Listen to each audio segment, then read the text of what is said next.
最近发生了一些事，导致本来不是很想拍海贼的，但这次的地狱之王也算是期待已久了，实在是不想错过。结果就因为这么一迟疑啊，回头才发现突然海鲜市场的现货价都已经涨到700-800了，实在是离谱。本来纠结再三，不知道该不该入手，但突然想到啊，贵了咱还有拼多多呢。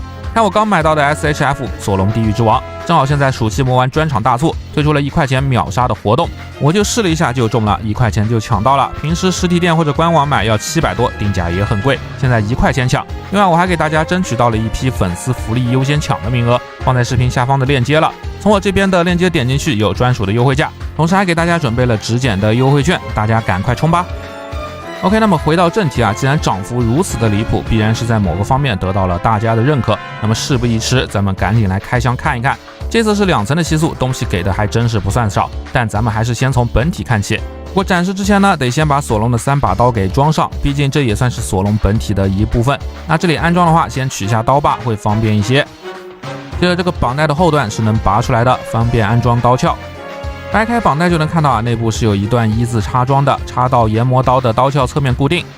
这秋水的白色刀鞘也有一段插装，能卡到腰上，卡上后再把腰带插回去就 OK 了。最后再把刀的握把都插回去。OK， 那么装上刀后，我们再来看到本体。那这次的本体造型当然是还原和镜对战的造型，同时也是霸王色觉醒的造型。这里本来应该插入一段索隆喊出地狱之王的片段，但由于版权流氓啊，我实在是不敢放，大家就自己脑补一下吧。拉近了来看一下本体的造型啊，我忘记这次的素体是不是造型王的作品了，但这个衣服下摆的褶皱、脱下来的上衣造型，以及这一身的腱子肉修的真的是非常的漂亮，尤其是关节的切割啊，可以看出是精心设计过的，肯定是出自大手子。当然了，整个上半身的关节设计也是全新规的。讲到这里呢，咱们就可以把之前的索隆都拿出来对比一下，其实从背后看过去就一目了然了。这次的索隆和之前的鬼岛版相比也是完全不同的，衣服的下摆褶皱都不同，而这个脱了衣服的上半身甚至要比两边穿着衣服的还要壮实一些，但整体的型把握的还是很到位的。就这样3个一起摆出来的话，地狱之王的这个版本霸王色霸气的感觉要比两边都强烈的多，而且因为穿衣服的面积也更少啊，整体胶感也不如两边强烈。 OK， 那么这里都是粗看一番啊，到底这次的索大做了什么样的新东西，咱们还是结合着可动来一探究竟。首先这次的脖子很长啊，整段都可动，所以这样的前伸动作范围非常的大，而且可以看到头部可动空间很足，低头接近60度毫无压力，抬头更是超越了之前的模具，轻松达到60度以上。所有的摆头45度也是不在话下的，脖子空间留得很宽阔。最后360度的转头毫无压力。整个肩部的结构和之前的鬼岛索隆比也是完全不同的，这次的关节完全是按照肌肉纹理给分割开的。鬼岛索隆的肩部结构和初改版本的更接近，属于这种宽肩的通用关节切割，虽然实际的可动也还行吧，但和这一次的相比就会有很大的差别。首先就是肩部的前伸，虽然还是用的这种斜插式的旋转关节，但没有衣服的干涉，胸肌向内的分割留出了空隙，使得手臂可以像这样前伸45度。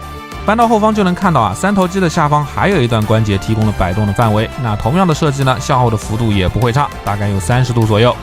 大臂侧平台也很有意思啊，不是关节的露出，而是增加了一段腋下的肌肉切割，既保证了造型，又能达到90度以上的范围。同时360度的大风车用的肩膀根部的关节无压力，大臂根部的360度平转做到了肱二头肌的上方。曲手是双段的关节，但大小臂的造型留空不多，最终只有135度左右的范围，当然这也是很够用了。而腕部更是没有造型的干涉，简单的90度上翻、60度下翻都没有问题。腰腹部也是这次素体改良的重点，3段切割使得弯腰突破了60度，非常的离谱。同时挺胸的幅度也是大的惊人啊，同时关节的嵌套也没有穿帮，3段关节带来的左右摆腰也是轻松突破了45度，非常给力。转腰会和衣服有干涉，但其实你要硬转的话也是没有什么问题的，就是注意不要太大力啊。那上半身散架了，咱们正好来看一下下半身的结构。首先是多套了一层耷拉下来的上衣，接着是这个下摆也是2层，不过可以看到啊，里外2层的侧面都是开叉的，做出了切割来避让腿部可动的干涉。这里很关键啊，拿出鬼岛索隆的来看就会发现，鬼岛款的下摆虽然也是2片，但都是一整个没有开叉的，这就直接导致了鬼岛款的索隆腿部直接被箍住了，几乎是没有什么可动的空间啊，这也是鬼岛版本最让人诟病的设计。当然了，2个下摆的细节纹理上的差距，这里也就不细说了。而这次地狱之王版本增加的多段开叉，则是大幅提升了腿部的可动。首先就是前踢不再受限制，90度无压力。另外后踢也能达到60度的大幅度，同时这里还藏了一个点啊，那就是前后踢其实都能垂直的抬起的。那这就得来看到这次藏的最深的关节改进点了，把下摆拿掉，对比右边轨道的版本，可以很明显的看到两边的裤衩造型是不一样的，当然从后面看也不一样啊。这也就使得地狱之王版本的前踢不需要向侧方偏移避让，可以垂直的抬起。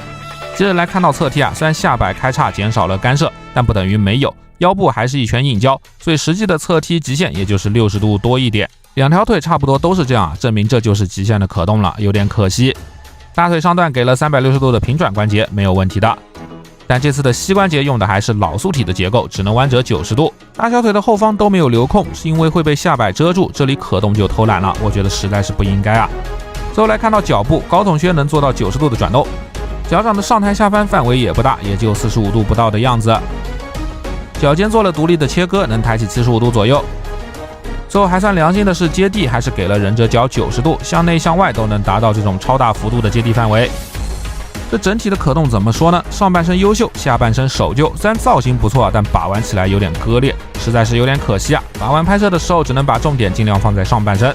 配件方面，首先重点当然是这个面雕了。这次一共给了4个替换的面雕，默认的是这个闭眼的严肃脸，应该是感受体内霸气流动时候的造型。不过剩下的3张雕刀脸就很让人疑惑了。讲真，要不是把这3个脸像这样放在一起看的话，那我还真是很难分辨出来它们之间的差别。虽然说放一起确实能看出索隆惊讶和愤怒的微表情变化，但实际上把玩的时候真的差别太小了，好吧？看起来就像是同一个脸。而且2年后的索隆左眼又是睁不开的，而这次给的这个右眼冒火光的特效替换头巾，会直接把整个右眼给遮住，也不透光，看不到下面的眼睛，这就直接导致了睁眼的造型和闭眼的造型完全是一样的。可以说除了嘴上雕不雕刀以外，没有任何的区别，这就实在让人有点无语了。想要其他表情的话，办法也不是没有，那就是买鬼岛索隆啊！我替大家试过了，面雕是可以互换的，肤色、发型都匹配，没有色差。另外，如果你想要不戴头巾的造型的话，可以直接替换鬼岛索隆的头，也是没有违和感的。只不过鬼岛版的球冠偏大，头会有点偏松。手型方面给的东西也不多，除了常规的开掌手、握刀手和握拳手以外，最重量级的就当属这一对武装色的特效握刀手了。千呼万唤，终于是给等到了。替换方式就是正常的小臂关节插拔，不过这里做的有点紧啊，拔的时候一定要小心。涂装质感啥的就是黑铁漆，漆面也不平整，全是颗粒，界面的部分也没有处理好。而且我这个不知道是不是中奖了，拿上刀以后巨松，几乎就是把持不住，可以当大风车摇摆了，非常的难受，我只能手动加固一下了，真是受不了戴哥这垃圾 QC 了。但是这又是市场上的唯一，你也只能就是忍了。OK， 那么最后说到刀，这次的特效还是有最后一个重量级的，那就是武装色缠绕后的黑刀，以及索隆绿色霸缠的特效键。3把刀都给了黑刀和霸缠的特效，并且3把刀的霸缠特效都不一样。只不过这个黑刀的黑色感觉是纯粹的塑料色，表面也不平整，看起来就跟落灰了一样啊，可以说是非常的难看了。当然，如果不走 PS 特效流的话，大部分兄弟更关心的其实是霸缠的特效。那这个做的确实是挺好的，而且仔细看的话会发现啊，这个默认装了特效的刀身是有金属色涂装的，不是黑刀啊，而特效键也是能拿下来的。也就是说，这次其实还是附属了没有武装色的普通的3把刀，那这还是挺良心的，尤其是刃口部分有涂装，非常的漂亮。这要是阉割了，那就亏大了。所以我的玩法是把霸缠的特效给拿下来，装到黑刀的上面，留下正常的刀来欣赏，这才比较的合理。那最后的最后呢，其实这次还给了一个配件啊，妮卡路飞的面雕，瞪圆了眼睛的笑脸。我觉得这就属于没活硬整了，这跟原本的脸真的区别不大。我也不需要这个妮卡的面雕，你倒是给我换成索隆的呀。OK， 那么以上就是本期索隆地狱之王的所有评测内容了。咱们也是把所有的可动、关节、造型和配件都介绍了一遍。这次的索大质量在线，配件丰富，关键特效键也很帅。虽然 QC 实在是不尽如人意，但总体瑕不掩瑜，属于很值得一收的系列。就是当前的价格被炒得有点离谱啊，建议大家等等再入手吧。那我这次的剪辑也很保守啊，主要是真不敢用动画的素材，所以很多让我掰得很嗨的点没有办法传達给大家。但说实话，我真玩得挺爽的。可惜这里只能放一个最简单的 pose 秀了，大家就凑合着意会一下吧。時間がねえんだ。長引くと刀に命を奪われそうでよ。援護。三刀流。援護機。燃えてる。そうだ。やっと見えたか。てめえの敗北が。